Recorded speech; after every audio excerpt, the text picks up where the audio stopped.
All right. Hello, everybody. Dan Tomaszewski with Everything MSP here. Hope everybody's having a great day. I'm very excited for today's event, Unlocking Data Resilience, essential backup tips for business continuity, which is critical, very, very critical in all businesses. Accidents do happen, data loss, system failures, cyber attacks. All of these things can have an impact on our clients' businesses. And we are going to talk through that. They can strike without warning, posing serious threats to business continuity. And we're gonna talk about whether or not you're equipped to safeguard your data and navigate through these challenges successfully and seamlessly to your end clients. Very excited to have Alex Robinson here. I'm going to go ahead and bring Alex in. Alex is with Comet Backup, and there's Alex. How you doing today, Alex? Doing great. Thanks for the introduction, Dan. Really good to be here with Everything MSP. So I thought a good place to start. I'll give you a little bit of introduction. So Yeah. just like Comet, I'm born and raised in Christchurch, New Zealand. Hence the accent you're hearing right now. So I get that comment quite often. People pick up the phone and they get a lot of comments about the accent, but it is what it is. So bear with me for the next wee while. So I'll give you a little bit of background about myself. Probably a good place to start. So I'm not actually from the IT industry. My background's actually in the photography and camera business. So came up many years of managed camera stores, worked in account management in the industry as well. So a lot of stuff around tech. Also used to be a photographer as well, and that'll come into play a little bit later on in this conversation. I talk about some of the things that can go, not so well with backups. And today, I work at Comet. I have a nice simple title of sales. That just simply means I'm usually the first person you talk to. If you pick up the phone, book a call, whatever it is with us, send an email. It's often me answering it. So you'll see my name come up if you get in touch with us. And that means, I do spend a large part of my day talking to, MSPs, talking about backups, having conversations with everyone. So it's nice to actually be able to put all this together into a cohesive sort of presentation and go through with everyone. I'll give you a quick background about it, Comet, if you like. So we're a backup platform specifically really for MSPs. So whether you're backing up endpoint servers, VMs, databases, 365, we cover it all. We do cloud backups, local storage, whatever you need basically. So Comet's built and designed by IT professionals for IT professionals. You can check us out at cometbackup.com. Very good. Very good. Being in New Zealand, as we were talking about the other day, it's winter starting for you guys there. We're on the flip side, summer is kicking off for us here in the States. So we're happy. You may not be so happy, but yeah. I'm a little bit jealous that I'd love a bit more summer. Yeah, absolutely. And let's kick things off. As we talked about our topic today, so critical when we talk about business continuity. There was a day and time many moons ago where if there were some type of issue, you could muddle your way through it, but those days are long gone. Our clients need to be running 24/7, 365.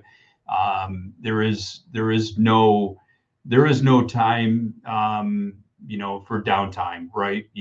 Every business needs to be running, and we need to be able to ensure that when, not if, but when disaster does strike, because no matter what, as much as we sell from a managed service perspective, more of that crystal ball approach to managing IT, where we're looking into it, trying to identify strengths and weaknesses or identify where issues might occur. There isn't a magic wand, right? As much as it would be great to have a magic wand and just, hit that magic wand and everything's working great, it isn't the case. So what I'm going to do is go ahead and bring up your presentation, and we'll kick things off, and we'll go from here. There we go. All right, great. So today's presentation, Unlocking Data Resilience and its Essential Backup Tips for Business Continuity. So let's go ahead. So there's a nice wee picture of me when my hair was a little bit shorter and it was a little bit warmer wearing a t-shirt. Now, I'm going to keep the agenda pretty straightforward today. So first and foremost, I want to go over, what actually is a backup. I think that's a really important point to actually, make clear with everyone. I'm sure a lot of you know what a backup is, and a lot of this is also just about how do we tell our clients that, not just, we know internally, hey, we know what a backup is, but when we're selling this to people, they need to know as well. Second thing I really want to cover is some misconceptions, and this comes up a lot, and this is a really big one as well. And it's to try and give you some points and ways to maybe overcome some of those misconceptions that might come through from clients.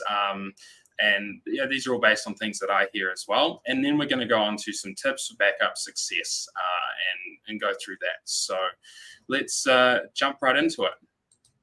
So we'll go on and we're going to discuss why actually talk about backup tips.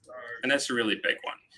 I did this tab, talking about backup, it might seem pretty obvious to a guy who sells software, but it's an interesting topic for me to actually research as well.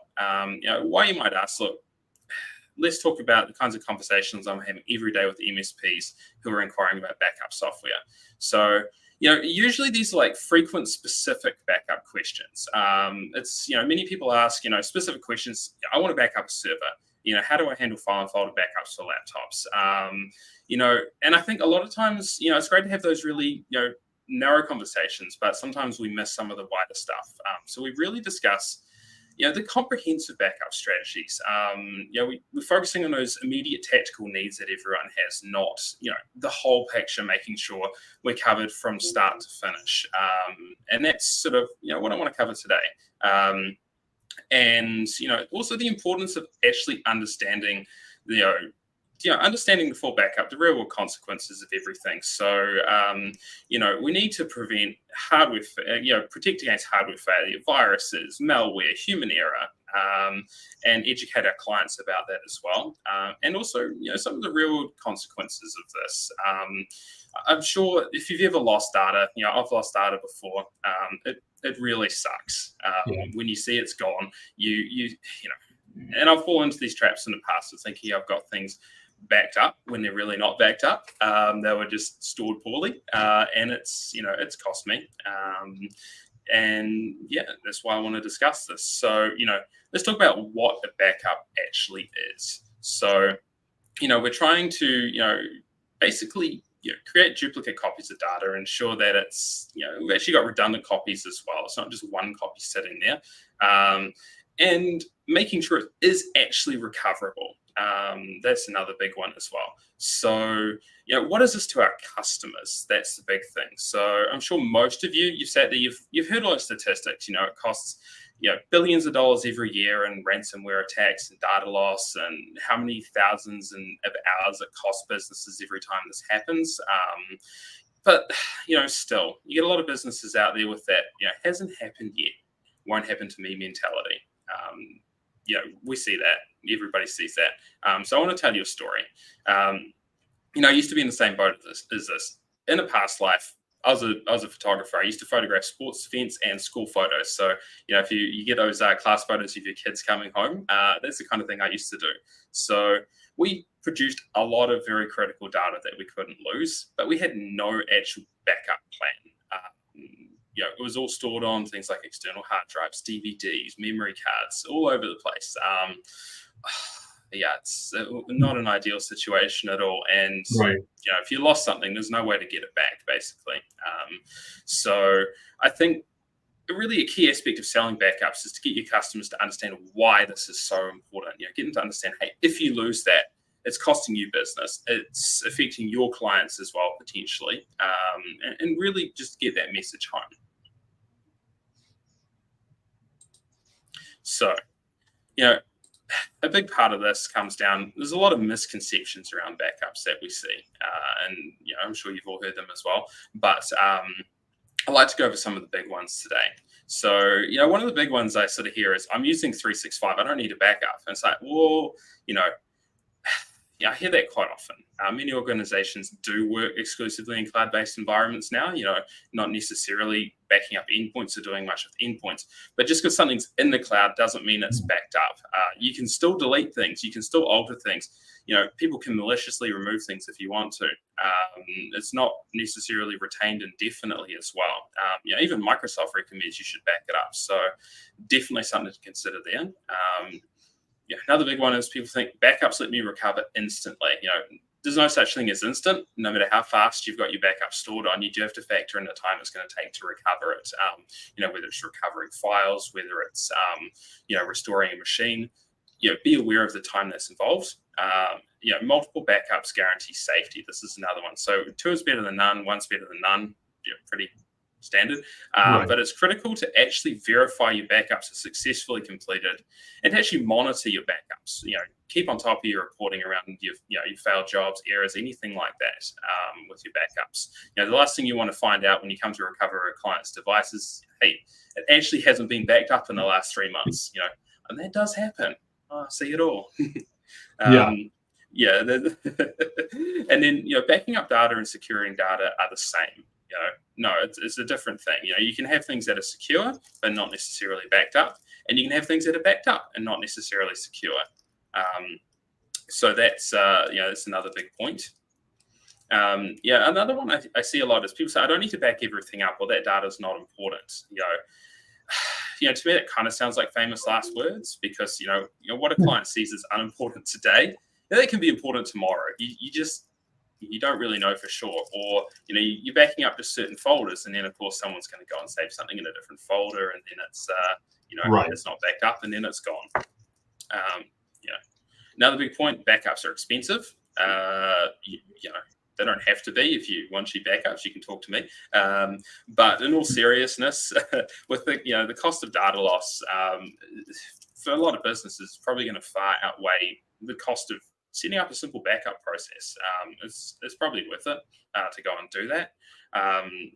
Another one, and this is actually the trap I've fallen into. This is the big one. RAID arrays provide sufficient backup. Some clients and some people like me, before I worked in this industry, I thought RAID is a form of backup.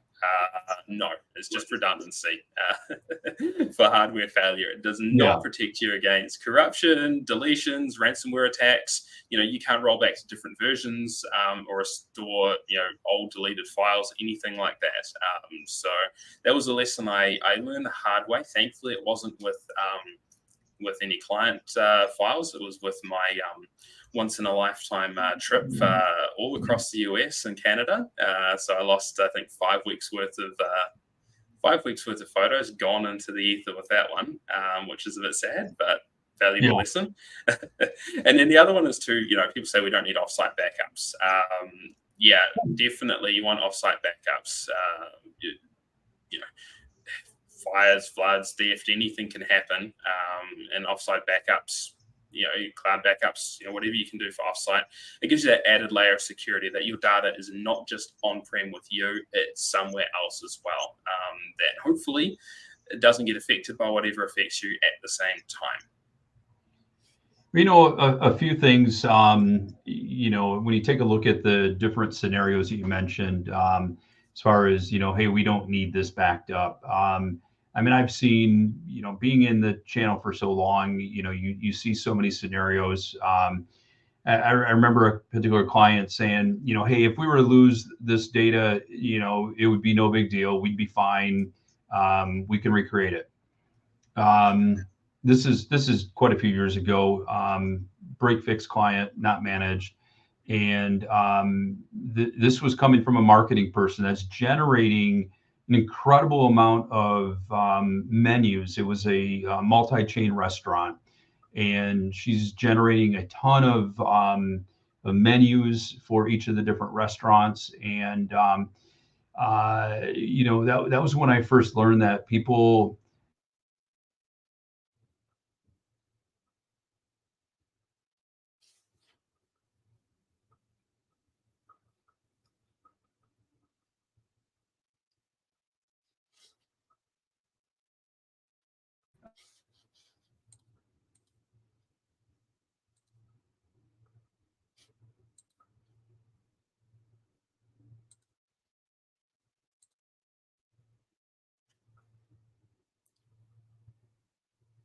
Dan, are you there? I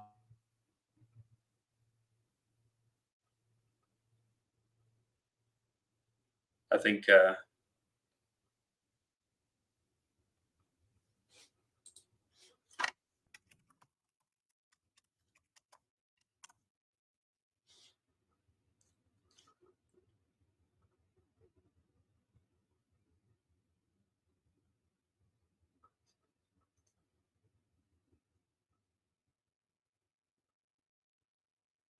looks like we might have lost Dan.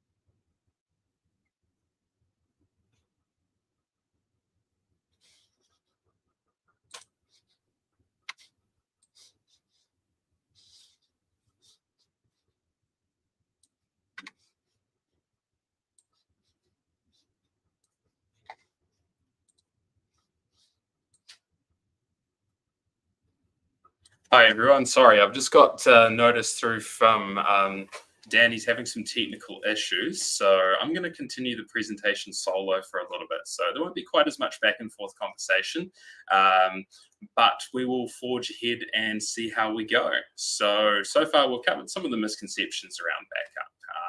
So that's really good. So I think next point, let's just jump into, firstly, what are some key aspects of a backup? So this is pretty straightforward, but firstly, having a duplicate copy of data, that's really important. So, backup involves creating one or more copies of data, typically stored separately from the original data source. Data integrity. So you're ensuring that backup data is an accurate and actually a reliable copy of the original. Got to make sure that it's actually good. Redundancy. So that's storing multiple copies of data in different locations to safeguard against loss. Next big point is going to be your recovery ability. So the primary purpose of a backup is to enable data recovery in the event of data loss. So you have to be able to make sure you can actually easily and accurately recover your data. Retention. So you need to be making sure you're actually retaining the data, and the backups retain the data for your specified period of time that you want to retain it for, and it can be restored to all those various points of time. Now, the next big one is automation. So I think many backup solutions will allow you to do this, but you really should be using an automated backup process that can schedule regular backups. To set up in place. We have you have a predefined schedule sitting there ready to go. Next thing is to have offsite or remote storage. I already covered this a few times, but the big one to drive home is to actually mitigate the loss of data, fire theft, everything. Make sure that your data is stored offsite in remote locations in the cloud. Where it's completely separate from the client and their business. Now, we've gone through all of that, and I think we can get on to sort of the main part of the presentation, which is actually the tips for backup success. So we've covered those misconceptions, and now let's try and make some backups, make our backups better. So, I feel like a lot of these points coming up, they could probably be a half-hour long presentation in themselves. But I'm going to try to go wide with what I cover today rather than deep, just to try and cover a bit of everything.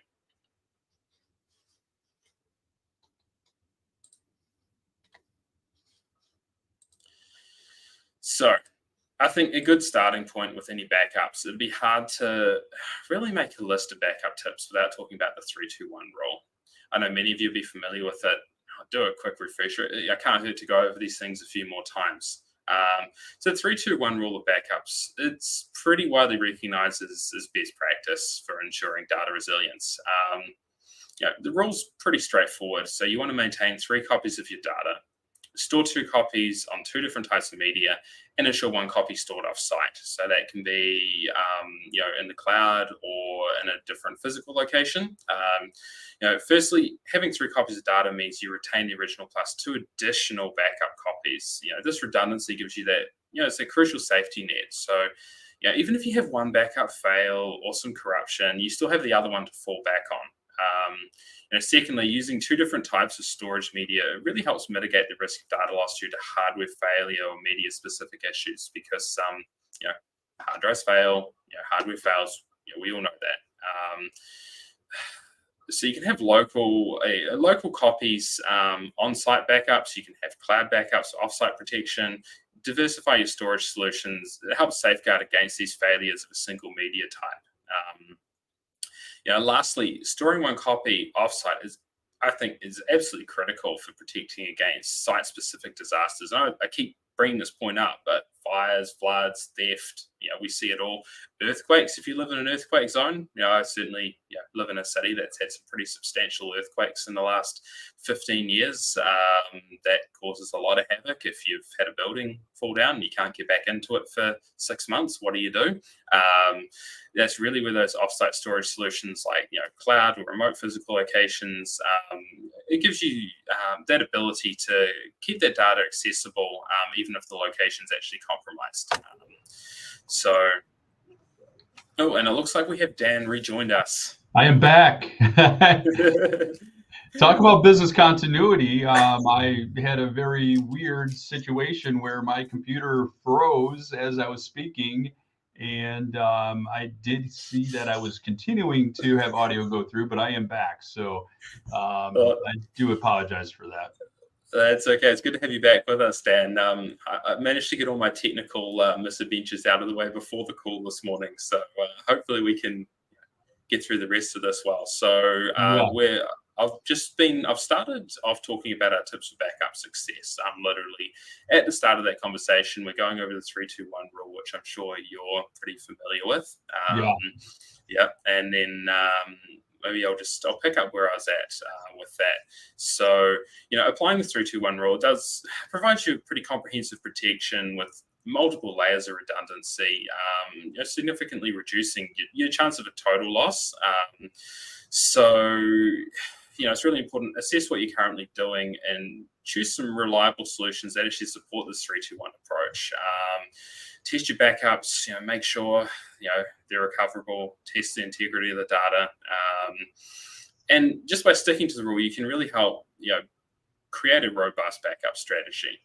I think this is a really important starting point with doing it. It's just do this. You've got 2 copies of a backup, and that's better than 1. It's better than none. I just want to jump in here too, and I think sometimes we need to think about things at a personal level to really comprehend it versus a business level. Now, they should both be the same. They both should be as shocking and enough to light a fire under us to be able to ensure we have this kind of rule in place. But think about, the days before digital photos, right? We always had hard copies of photos, and, they were in photo albums, and maybe they were in plastic bins, whatever the case may be. But then we moved to the digital world where all of our photos are digital, and they're stored on a computer, they're stored maybe in the cloud. But just, can you imagine if all of your memories of your children, your children growing up, your parents, whatever the case may be, if they were to just disappear one day? It would be devastating, absolutely devastating. And I know we're not here talking about backing up our personal photos, but again, just that personal component of it, it puts a pit in your stomach to think if all those memories would be gone. Now let's just flip it over to the business side, right? The amount of time it takes to, put a document together, put a proposal together, you're thinking through, all the different elements. I mean, we're talking about thousands and thousands and thousands of hours versus memories, but thousands of hours to recreate it. And if you don't have these different layers in place, a business could be completely turned upside down and immediately go out of business because they are so deep into the hole they cannot recover. But I like to use that analogy, the personal component of it, because I think and while it shouldn't, I think it hits home a little more for people to understand, um, the outcomes and those ramifications. Yeah, and I think that's a really big one, and I did bring this up too, that talking about the offsite storage, when you were offline, mentioning that natural disasters, and that's something here in New Zealand we have a fair few of those. Big earthquakes, floods, all sorts, and you can find, we found when we had earthquakes here in Christchurch, you'd have buildings that were inaccessible sometimes for years. So imagine if your only copy of data was sitting in that building. It might have been backed up even in that building, but you can't get to it. That's why you need those offsite backups. Right. Absolutely. So I actually think that it pretty well actually covers the next point, which was using those redundant storage locations. So just do it, because it does pay off having that in place. And I think, what you're saying about someone saying I can just recreate something as well is you're not factoring in the cost of those hours to sit there and recreate things versus the cost of just backing it up. It's probably orders of magnitude difference. Right. Absolutely. So please use redundant storage locations. Please do it. And then I think, a big point, sort of more on a tip of let's actually start backing some stuff up, is be clear on what, when, and where. Define exactly what you're backing up. So, it's important for both you, and your team and your clients to clearly actually define what's getting backed up. Are you doing bare metal backups? Specific folders, which 365 accounts, what parts are you backing up, which databases, which servers, make sure that it's all actually clearly, what you're doing, you have it all listed out. How often is it being backed up? That's another big thing. Have that really clear with you and your clients, have a plan in place for that. In a good backup software, it should let you actually create policies to do these things. So you're not having to manually keep on top of this. You can have pre-generated, predetermined policies set ready to go for these situations. So when you're rolling up backups to a new client, you know exactly what you're doing. They know exactly what they've purchased or are signing up for. It's all clearly defined out there. You're determining that frequency and retention, and you're really clear on what the storage locations are going to be. So just be clear on what, when, and where. And I think too, when we talk about that first part of the backup scope and identifying where in really all aspects of it, where the data is, where what the frequency and retention is. This needs to be a joint discussion with your client. Don't make assumptions, based on what you feel the frequency, of their backup should be, and there can be different levels of frequency based on different, type of line of business. There are situations where someone might be working in a particular line of business software where they're pounding things out left and right, and for them to try to recreate it, if you think about even just as simple as QuickBooks as an example, how often are you entering in? How often are the client entering in data? If it were to go a whole half day before another backup takes place, that's a half day of data that needs to be re-entered if there were some type of a loss. But one of the things that I like to do is develop a backup profile and sit down with the client and say, okay, this is this backup profile. This is where you have data, and also those unusual locations. There's always some type of scenario where data is backed up in an unusual location where you need to know about that, and because if you are only going after common locations where something might reside, and something is deeper, maybe in the root, and is overlooked, then the potential of missing data is pretty significant. But again, I always like to develop a profile with the client, sit down with them, go over it, talk about the recovery time objectives, the recovery point objectives, and have them sign off on it where it's a joint decision, a joint discussion, because really at the end of the day, it is their decision and we want them to sign off on it. Yeah, absolutely. I mean, that's a big part of selling anything is the end user actual education on the product. I've always coming from a background of especially selling tech products. I want to make sure when someone buys something from me, they actually are using it correctly. They understand how it works as well. It's not just something that they've set and forgot. It's running. They know what's going to be covered and when. So now the next kind of slide here, we're going to jump forward to practice makes perfect. Now this is more probably on your end as the MSP rather than necessarily for the client. And this is a really big one. This is something I see quite often. People will buy a backup solution, and hey, we also have backup solutions on how easy it is to get the backups up and running. But familiarize yourself with that recovery process. Everyone wants to know how easy it is to back up, but really the question you should also be asking is how easy is it to recover?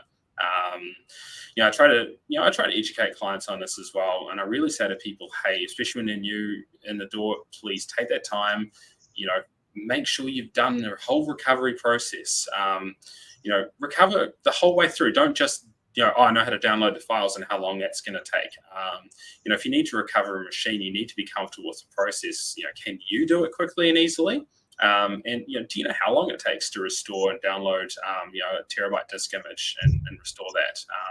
If it's in a cloud storage provider, a lot of people just haven't necessarily factored that in to the puzzle. They need it now and just haven't considered and tested it. So you really need to do that full end-to-end test. And I'd say, do it regularly, a little bit of practice, and make sure that you're familiar with that process for, if something does go wrong or when something does go wrong, the whole process and you're ready to go. Absolutely. I had just, I actually got a text from someone listening when I was talking about RTO and RPO, looking for clarification.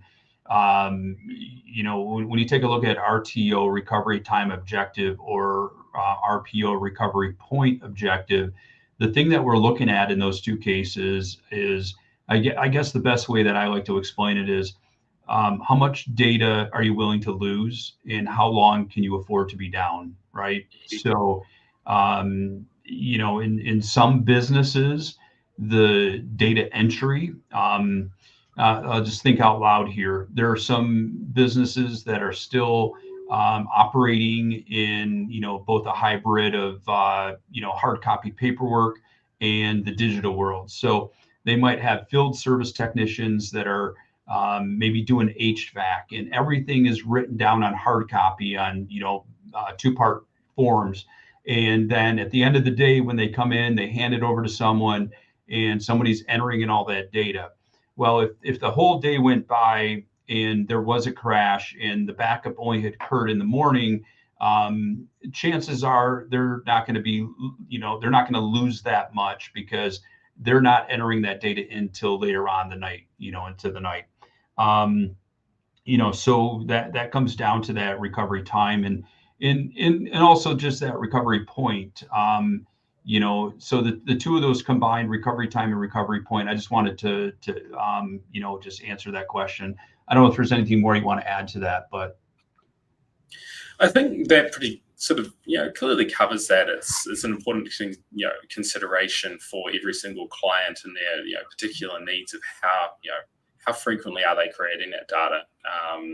If it's, I think you mentioned something like QuickBooks earlier as well. If you're frequently, creating lots of data, you need to have more frequent backup times. So, really just get to know your client's business a little bit, and discuss that need with them, and be really clear on what you can offer, and what it would look like in that scenario as well, in terms of, what are you going to get back from a recovery?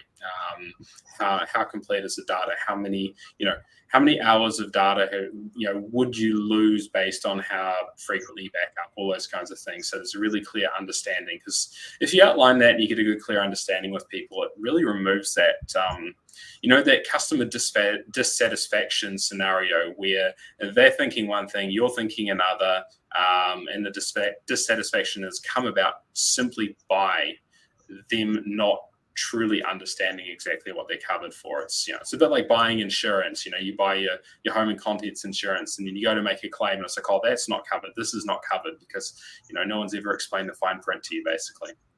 Right. Exactly. So the next point, and this is a big one as well.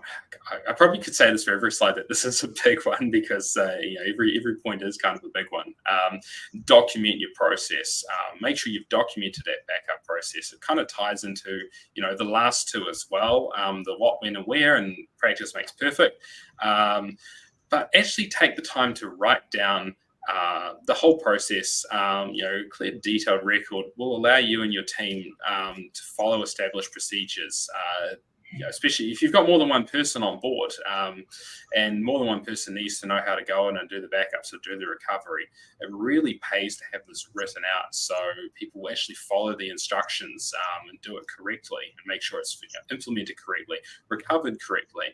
No one's running around like a headless chicken trying to figure out how to get people's data back when something goes wrong. It's all written there in a nice handy instruction book. So it should specify what's being backed up, how often, where it's stored, what method's being used, as well, and it helps you identify and fix issues as well. So, and make sure everything. Another big one, make sure it's complied. Your backup's actually complying with any particular legal requirements or compliance requirements that your customers have as well. Having all that written out is really useful. It makes onboarding new staff easier, because you can say, here, this is how we do it, and this is how we do it in my shop. Follow this, please. It goes a long way when you come into a new position and there's clearly established processes in place that you can follow. It supports any auditing and provides straightforward roadmap for data recovery. Pretty simple. You just pick it up and do it. So really just make sure you've got that thorough documentation in place, because quite often, we get support tickets from someone who, they've come into the company, someone else has set the backups in place, that person's left. Now this new person's suddenly has to do recovery. They have absolutely no idea where to start, because, maybe their only interaction with the product up until that point is, they see the job logs and, in their email and their RMM basically saying, oh, successful job, etc. But they've never actually necessarily gone in and done a recovery for a client in a, high pressure situation. Yeah, absolutely. And I mean, incidents are going to happen no matter how much we plan and prepare. But it's how we respond and react to that incident which makes or breaks the situation. We can't control that a drive's going to crash. We can't control that there might be fire theft or any other type of natural disaster. Especially when you think about here in the States, we've had an unbelievable amount of tornadoes ripping through the U.S. And I believe, at least 200 to 250 more tornadoes than normal. And we have no control, no idea where or when that's going to happen. But again, our ability to help bring that client back up and get them up and running so they can continue to, while they rebuild, if you will, they can continue to bill their clients. They can receive their, payments. They can, continue to get to work orders, whatever the case may be. It's critical. And so clear documentation makes life so much easier. And despite, the bad situation, you can help make it a little bit better by being able to say, we got your back. This is what we're going to do. and this is how we're gonna help you restore and get back to where you need to. Exactly. Now, sort of jumping forward from there, a really key thing with your backups as well is actually monitor your backups. The old saying, the watch pot never boils. Normally you want your pot to boil, but for the sake of this analogy, you actually don't want your pot to boil. Make sure you've got a good process in place to actively monitor the status of your backups. So that, whether that's automated reporting that you've set up, whether you're using an RMM to monitor your backups and check your job logs. It's just really important to keep on top of this. Like I said, I mentioned before, you get situations where no one's monitored a job and it hasn't been backed up for months, and then suddenly that client needs that data back that should have been backed up yesterday, and it's not there. That's a really big thing. So keep an eye on your client storage usage as well. That's another big one, especially if you're using cloud storage and they're paying for that, you're paying for that, however you're structuring it. Monitor how much storage is being used, and basically just really keep a close eye on things. This point actually came through from our support team. This is one of their big ones, is to just please monitor your jobs and stay on top of that. Absolutely. Yeah, I think that is an area that if you do not have in place, where there's some kind of standard operating procedure, whether it's a manual process, it's an automated process. I don't really care which direction you go in. It has to be in place, because you don't want to find out that when disaster strikes, the backup stopped working 21 days ago, and that will make or break that relationship with that client, and that becomes an issue on you, not on them. Yeah, you don't want to lose a client and have that kind of situation and spoil your reputation over literally just taking minutes out of your day to check logs, basically. Go in and see if there's a job that hasn't run, go and investigate it, and resolve it. So it's a lot better to put a few minutes into it each day, or now, than it is to deal with the consequence of failed backups, or errors, or whatever the case has been. Just do it, basically. Just monitor it, put a process in place to do it. It doesn't have to be complicated, but please do it. Just do it. Yeah, can't be more clear on that one. Yeah. I mean, the next big one, security. Make sure you put your security first, and how security is structured is, of course, going to depend platform to platform and what you're using and how that fits into everything else you're doing. But make sure you've got secure backups, good passwords, MFA, all the standard security stuff that you should be doing for everything. Make sure it's in place for these as well, because you don't want anyone else having access to your data. So just make sure you put your security in place. Make sure your backup server or management console is secure as well from an administration point of view. That people sometimes overlook that one a little bit. They'll secure the end user side of things, but make sure yours is secure as well. And of course, look at things like securing data. You can enable object locking with a lot of S3 storage providers as well. So your data is now immutable. That's a nice little additional protection against various different kinds of ransomware and attacks on your system as well. That no matter how bad things go with the endpoint, basically, your backup is going to be secure. You can go back and recover that to another machine and get up and running again. So don't overlook the security. I know you probably hear that from every presentation about every kind of software and tech product, but security. Yeah, and and I'll just state here too, for the things that we're talking about, some of these might seem like common sense, and there might be of course I know how to do that, but I think we all, we got to understand that we are in a very complex industry. what we do is not easy. And I think the reminders are always good. There's nothing wrong with getting those reminders and double checking. Because we might have all the faith in the world that a member of our team has got this down pat and has got everything taken care of. Last thing you want to do is find out that maybe you gave a little too much faith in a coworker that's responsible for this, and when disaster strikes you find out that they missed a beat, they skipped a beat, and then it's going to impact you, because at the end of the day, as an MSP owner or an MSP leader, the buck stops with us. And regardless of where we're delegating to others, it's still, at the end of the day, it's going to come down on us, and we're the ones that will have to take the heat for it.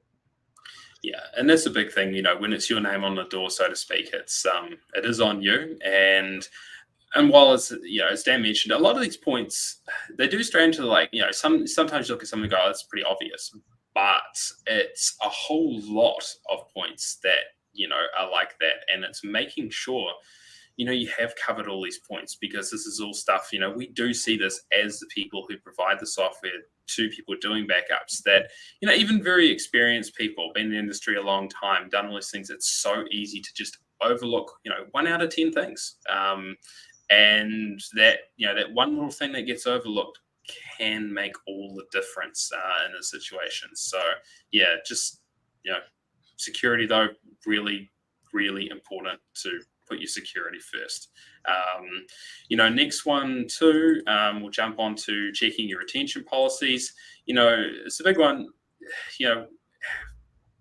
Sensible retention policies, and making sure you've actually put them in place.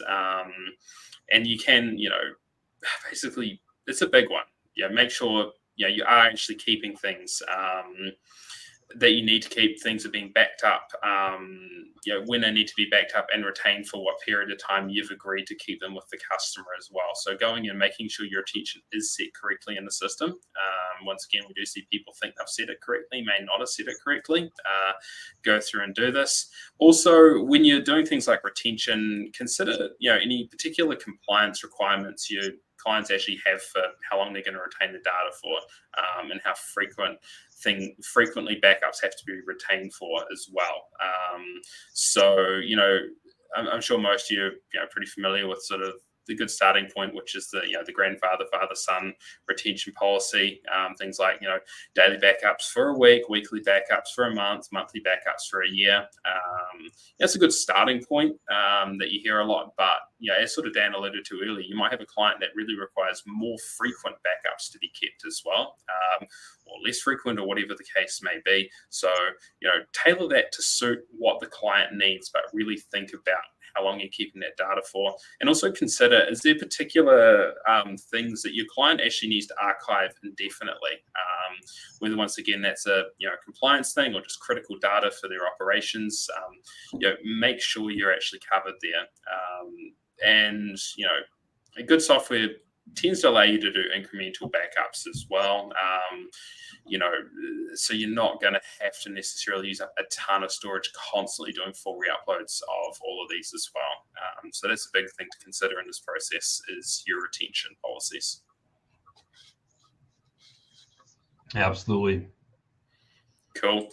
Now, the next one here, falls into the slightly obvious category, but once again, I do see a long tail of people who don't do this. When I look at our statistics, update your software. I shouldn't need to elaborate too much further on this, but make sure whatever software is running on the endpoints or servers that you're backing up is updated. If you're using a platform where you're managing your own backup server or infrastructure, make sure that's kept up to date as well. Pretty straightforward from a security point of view, and also even from access to new features and functionality point of view as well. Just run those updates. Doesn't take too long usually. Most systems will give you a way to push bulk updates out to endpoints as well. But please just do it. We see a long tail of people that don't.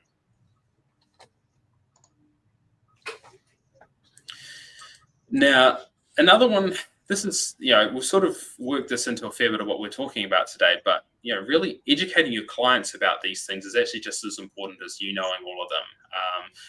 Are your clients on the same page and understanding what a backup is actually doing for them? That's a big one. Do they know what's covered, how frequently, where it's stored? They understand what's included, what the limitations of a backup are. All those kinds of things. It really helps have that clarified with them. Talk through some of those misconceptions that we covered in the start and make sure they actually understand, hey, they do probably want to back up their 365 accounts. And make them really understand, explain to them, this is something you guys are dealing with every day. You know how important backups are. You've probably got a million stories you can tell them about things that have gone wrong where clients haven't backed up correctly. Make sure your clients really understand why backups are important, and also understand what a process in a disaster would look like for them in terms of recovery. How quick can they expect to be up and running again? What's it going to look like? What may be needed at their end? What do you need to do at your end? How does that all tie together? Yeah, and I think just to add in here, when you have your, whether you have a quarterly business review or if we just call it a TBR, a technology business review, regardless of the cadence, address backup because there may be changes in their environment that maybe the frequency of backups needs to be increased. Maybe the volume of business that they're entering in has increased substantially, where the time in between backups may not be enough. And we've got clients that say, if we were to lose a half hour of data times the number of CPAs that we have working for us, it's an incredible amount of money that it would take, an incredible amount of time to be able to re-enter in that data. So having that refresher and just readdressing the frequency of the backups is critical. Absolutely. It's not just a set it and forget it type of thing. And I think that's that's not a trap people want to fall into. It's just think it's set, it's running. I can see the jobs are good. That's all I need to think about. No, go back and reassess their needs regularly, like you just said, Dan. Right now, really, consider disaster recovery planning. This kind of it ties into everything else, but have that plan. I don't know. I'm sure a lot of you have seen either in movies or you've seen at a fire station what happens. The fire alarm goes off. Everyone jumps to action. They all know exactly what to do. They're all dressed, geared up, ready to go out that door within feels like seconds, flying off. Everyone knows exactly where everything is. It's all set up, ready to go when there's a disaster. Have that plan in place for these various different disasters that can happen. Make sure that the backup's integrated into that recovery plan, so you can get their files back while you're getting everything else back up and running as well. So make sure you got those clear procedures in place. Just part of that list of being clear, making sure everyone knows what's going on. 100%.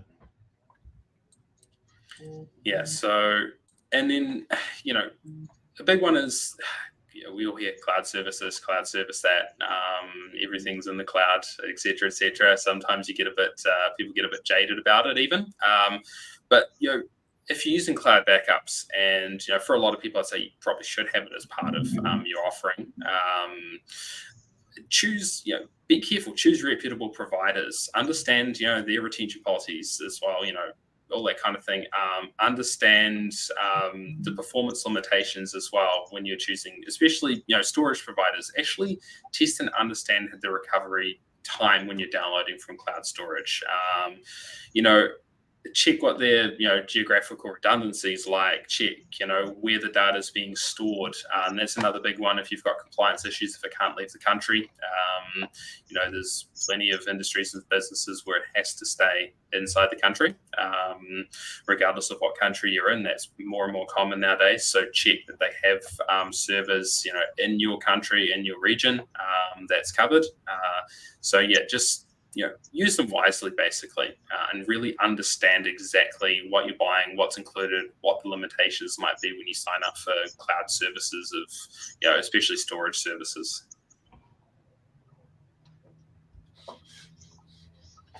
And then, we're getting pretty close to the end here. I've covered all the sort of main points that I want to go through. There's probably 100 more I could come up with, but we only have an hour today. So, I just want to say a really big thanks to everyone. I know we've gone through a fair few, and I hope, some of these, that might have been a bit of a refresher for you. It might have been something you hadn't considered, but I hope you all got some value out of it. So I think, to summarize, the most important place to start is setting a plan from the outset of what you're going to do. Take that time, after you put it in place, to test. Check security is configured correctly and everything's set up correctly, and really don't forget to document your process as you go. That'd be my big takeaway from this. Have it written down, know what to do when something may unfortunately go wrong. Because it will.